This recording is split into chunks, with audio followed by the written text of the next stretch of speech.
Les amis, petite vidéo téléphone en direct de l'aéroport de Copenhague avant de prendre l'avion dans 3-4 heures, histoire de compenser aussi le manque de débrief que j'ai pas pu faire hier forcément. Par contre, vous inquiétez pas, j'ai quand même pu mater le match tranquille. J'espère juste qu'il n'y aura pas trop de bruit pour que vous puissiez entendre bien comme il faut ce que je dis. Mais déjà, avant de commencer la vidéo, bon ramadan à ceux qui le font. Je sais que c'est des semaines et un mois et aussi quelque chose de très important pour vous et de nécessaire aussi par rapport à votre religion, tout ça. Donc forcément, force à vous, prenez soin de votre santé évidemment. En tout cas, ma propre santé, à chaque fois que je mate le Real en ce moment, j'ai l'impression de perdre au moins 50 points de vie par jour et par match. Mais pour parler déjà de Betis, Séville, Real Madrid, et je vous laisse vous abonner en tout cas les gars si c'est pas déjà le cas, vu qu'on approche bientôt des 100 000 abonnés, ça fait plaisir. Et même en direct de l'aéroport, je suis quand même professionnel pour vous faire une vidéo. Mais pour parler de ce match là, les amis, quoi vous dire à part le sentiment de honte, de frustration, de haine et de gênance absolue. On a une équipe qui n'a pas les couilles simplement de gagner une Liga, qui n'a pas les couilles de gagner un match simplement à l'extérieur. Je crois que sur les 14 matchs qu'on a fait à l'extérieur cette saison, on en a gagné que 6. Sur les 5 derniers matchs, on n'en a pas gagné 4.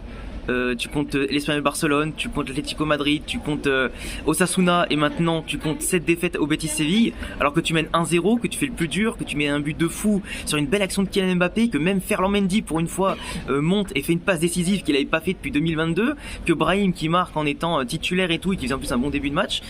Là franchement tout est bien pour toi, tu rentres bien dans le match, tu gagnes tes duels, tu t'imposes, tu crées du foot, t'as des occasions, du moins t'as des idées d'occasion, tu vois, qui vont pas spécialement au bout.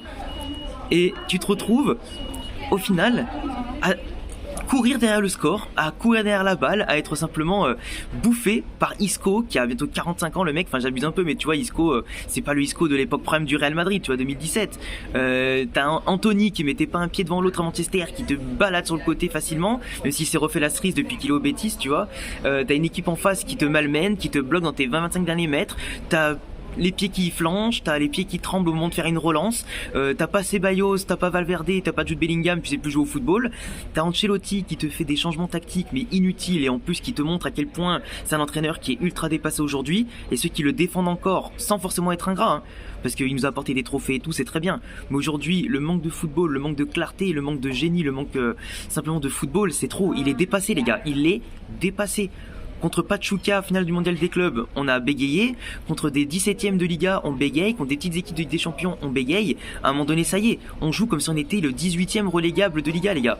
Et c'est pas normal, tu t'appelles le Real Madrid, t'as les meilleurs joueurs du monde et t'en tires rien. Et je vous l'ai déjà dit, Ancelotti, avec cette équipe-là, il ne les fera plus progresser, que ce soit collectivement ou individuellement. C'est finito en fait. Là aujourd'hui, c'est Xabi Alonso qu'on veut et terminé. Là, Carlo Ancelotti, les gars, il a pas le niveau, il a pas le niveau, il a plus le discours. Les joueurs aujourd'hui, est-ce que c'est normal qu'il n'ait pas l'envie de gagner un match? Tu joues pour un titre à tous les matchs c'est des finales à domicile comme à l'extérieur. Et c'est pas normal de reculer une fois que t'as marqué. Quand t'as marqué, tu dois continuer à attaquer, tu dois continuer de les faire douter, les faire trembler, profiter de ton temps fort. Nous on marque un but, on a un temps fort, on recule. Et quand je dis on joue avec les pieds qui tremblent, déjà au-delà aussi des changements là qui ont été faits là, Asensio sur le banc, Asensio c'est le meilleur défenseur depuis le début de saison, on le met sur le banc. T'as que au Real Madrid que tu vois ça. T'as que au Real Madrid que tu vois ça, où tu préfères mettre un estropié qui s'est fait les croisés, qui a certes plus d'expérience et tout ce que tu veux, mais toutes ces transversales, elles sont parties en touche. Il s'est fait bouffer dans tous les sens, physiquement il met pas un pied devant l'autre aussi, mais quelle sérénité t'approche. Je vous l'ai dit, au Real Madrid, d'habitude t'avais le milieu de terrain qui compensait. T'as l'attaque qui marquait. Sauf qu'aujourd'hui, tu marques pas de but, ou très peu, donc du coup, tu peux pas forcément gagner les matchs. Le milieu de terrain, il a aucune maîtrise, et en plus, tu recules et tu sais pas défendre comme il faut. T'as une équipe coupée en deux, avec je ne sais combien d'espace entre tes lignes. Tu laisses l'adversaire enchaîner les passes, et toi, t'en fais pas 3 comme il faut. Comment tu veux jouer au football comme ça?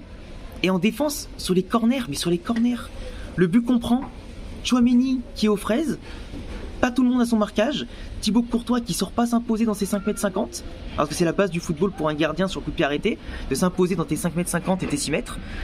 Défense de zone avec limite la zone elle-même qui n'est pas prise, qui n'est pas couverte. Donc en plus on a fait en prendre un juste après, avec Courtois qui fait une manchette au dernier moment. C'est un scandale de voir aussi peu d'envie, d'entrain physique, aussi peu d'énergie, aussi peu simplement d'imagination, de créativité, de voir autant de passivité, de voir aussi peu d'orgueil et d'amour propre quand tu joues au Real Madrid en fait. Là tu es censé te battre pour des trophées, chaque match, je le répète, c'est une finale, et tu la joues comme si c'était un match amical. Je comprends pas. Donc là le Barça, ils peuvent jouer tout à l'heure, ils vont sûrement gagner à domicile en plus, si je dis pas de bêtises, qu'ils jouent à domicile, ils vont peut-être prendre 3 points ce soir. Et donc avec le goal average particulier, sachant qu'ils ont mis 4-0 au match aller de Liga, bah c'est qu'aussi il fallait avoir 4 points pour leur passer devant. 4 points. Ce Barça là perd des points plus que nous du coup. Et là, c'est pas possible. Jusqu'à les 10 dernières journées, même s'il reste un classico, en jouant comme ça, on va en prendre 8, mais c'est sûr. Et Ancelotti, tu vois, il a les joueurs qu'il faut et tout, il te met la mauvaise compo. Raúl Asensio sur le banc, alors que le mec, je te dis, il a la grinta, il a tout, c'est un gamin, il a de la personnalité et tout. Il le met sur le banc. L'autre jour, il le sort parce qu'il avait un carton jaune et parce qu'il avait le public, voilà, qui l'insultait et tout, et que ça l'avait touché. Mais là, le mec, il est frais 3 jours après. Donc là, mets-le en fait. Après, les autres joueurs qui rentrent, comme Arda Güler et tout, bah, ils ont pas la dalle quand ils jouent. Tu sors des joueurs, mais ils ont pas la dalle. Vinicius, il fait un match éclaté au sous-sol encore une fois. Il apporte rien, il perd que des ballons, il tente des choses tout seul, il joue perso et tout, et tu le sors pas. Mbappé, ok, il avait les dents de sagesse l'autre jour, machin, mais tu me le sors, parce que le mec c'est le plus en forme des 3 de devant sur le match d'hier. Rodrigo, il a fait un match quelconque, mais bon, pareil. Tu vois, il y a des joueurs, je comprends pas. T'en as des fois qui jouent parce qu'ils le méritent, mais ceux qui le méritent le plus, ils sont sur le banc ou en tribune. Pas de méritocratie, pas d'hiérarchie claire, ou du moins une hiérarchie abusive. Et non, pour moi, les gars, il y a rien qui va. Il y a rien qui va. On joue à l'envers, on fait des passes faciles en touche. Les actions, quand t'arrives devant la cage, tu tires au-dessus, même dans les 6 mètres. À un moment donné, les gars, juste, c'est des joueurs professionnels. On parle du Real Madrid, on parle pas d'une équipe de Ligue 2. Donc, normalement, t'es censé être ambitieux avec des joueurs comme ça. T'es pas censé leur pardonner tous les manquements. Ok, c'est pas des robots, c'est pas des machines, mais quand t'es un pro qui s'entraîne tous les jours au plus haut niveau pour remporter tout ça au haut niveau, tu peux pas te permettre de rater autant et d'être aussi peu professionnel en fait, et d'être aussi merdique à l'extérieur. Et je vous le dis, moi j'ai vu une équipe de fiottes, une équipe de baltringues hier, et vraiment ça m'a fait de la peine. Et je vous dis, je prends aucun plaisir à mater ce Real. Et le problème c'est qu'en fait, ils sont capables en Ligue des Champions, comme contre City, de faire des prestations de fou, de nous faire oublier leurs mauvaises prestations de la Liga. Mais ça c'est du trompe-l'œil, et pour moi tu peux pas aller au bout en Copa, en Liga et en Ligue des Champions comme ça. L'autre jour contre la Sociedad, on aurait dû perdre ce match, mais on a gagné. Là aujourd'hui, on mérite de perdre, c'est ça qui est grave. On mérite de perdre, et on aurait dû perdre encore plus que 2-1. Isco qui marque et qui fait sa célébration, mais il a bien raison les gars, il nous doit rien le mec. Il a fait une mauvaise fin de saison, carrière au Real Madrid, parce qu'il avait plus envie, il avait plus assez de temps de jeu et tout, mais il a raison de fêter son but contre le Real, même si c'est un penalty. Il a raison. Rudiger, il aurait pu prendre un rouge en plus sur sa faute sur le penalty. Et tu vois, on s'en sort bien. Il y a eu plein de fautes un peu bizarres que le Real Madrid a eu. Et nous, la seule chose qu'on a à dire, c'est on parle de l'arbitre. Mais les gars, il n'y a même pas de parler de l'arbitre. On passe pour des clowns à parler des arbitres. Et de l'autre côté, on est juste nul. On met pas de but, on en prend, on sait pas défendre. Et on offre des cadeaux à l'adversaire. Et même quand on mène, on les laisse nous tabasser. Alors qu'on devrait nous tuer les matchs. Tu vois le Barça reculer, toi, quand il gagne 1 ou 2-0 ? Bah bien sûr que non. Il n'y a que nous qui faisons ça. Il n'y a que nous. Et aujourd'hui, ben, tu peux prétendre à rien. C'est ça le problème. T'as pas d'ambition, t'as pas de jeu, t'as pas d'envie, t'as rien. Et je pense que je peux pas mieux résumer que ça en fait. Tu peux pas. Parce qu'au final, pourquoi parler de football quand déjà les joueurs n'ont pas envie de jouer au football ? Tu vois. Limite, tu prends une équipe de jeunes, tu les mets à la place, c'est pareil. T'as le même résultat. Et pourtant, t'as quasiment les meilleurs joueurs du monde. Il te manquait, comme je disais, Valverde, Ceballos et Jude.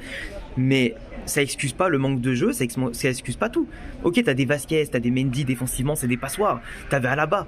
Mais ce que je veux dire, c'est que au-delà des joueurs, normalement, l'attitude, elle est censée faire la différence. Et là, c'est pas le cas.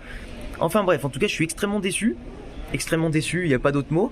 On avait plus 7 sur le Barça. On va avoir moins 3, voire même moins 4. Sachant qu'on leur a remonté à un plus 9, à moins 9.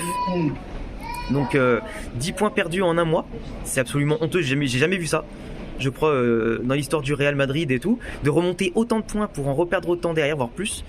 C'est scandaleux. Et bon voilà. En tout cas, j'attendrai tous vos avis les amis en commentaire. Je sauve aucun joueur, vraiment dire. Je sauve aucun joueur. Titulaire comme remplaçant, j'en sauve aucun. Pas même Kylian, parce que Kylian au final il a fait son assistance et l'action de fou pour le but, mais au final derrière il s'est éteint complet. Et pour moi, les joueurs qui veulent passer pour des playmakers, que ce soit lui et les autres, au lieu de se contenter de faire ce qu'on leur demande finalement, et de faire leur rôle de marquer, faire des différences, d'aider à faire les occasions et tout, au lieu de trop vouloir en faire et de se prendre pour des Benzema, des ce que tu veux, ben le problème c'est qu'on n'a pas de Messi, on n'a pas de Cristiano et on n'a pas de Benzema. Donc à partir de là, les gars, juste contentez-vous de jouer au foot normalement, avant d'inventer des choses que vous n'avez pas. Et juste voilà, on espère que mardi contre l'Atlético Madrid, ils vont se réveiller, parce que la Ligue des Champions, ça reste plus important que la Liga, mais honnêtement, en jouant comme ça, l'Atlético, qui eux gagnent des 1-0 dans la difficulté et tout, eh ben, ils vont nous plomber, même au Bernabéu. Et si on perd le match aller au Bernabéu, mais n'espérez même pas se qualifier au retour. Je vous le dis, dans une semaine, parce que c'est pas en une semaine qu'on va régler les problèmes. Et ça passera par une remise en question totale que les joueurs ne font pas, que le coach ne fait pas. Et je me dis, dans tous les cas, Carlo, je suis très content de tout ce qu'il a fait au Real, mais là c'est fini. Faut partir. Au bout d'un moment, faut comprendre qu'il a plus sa place et que lui-même doit reconnaître à la fin de la saison qu'il a plus rien à apporter. Et le contrat en 2026 ou pas, faut qu'il s'arrête. Terminé. Enfin bref, j'attendrai tous vos avis les amis, n'oubliez pas de vous abonner, cocher la cloche, le petit pouce bleu, et désolé pour la qualité, forcément je fais au téléphone et tout à l'aéroport, il y a du bruit, mais au moins mieux vaut ça que rien, et puis je vous dis à très vite pour de prochaines vidéos, ciao.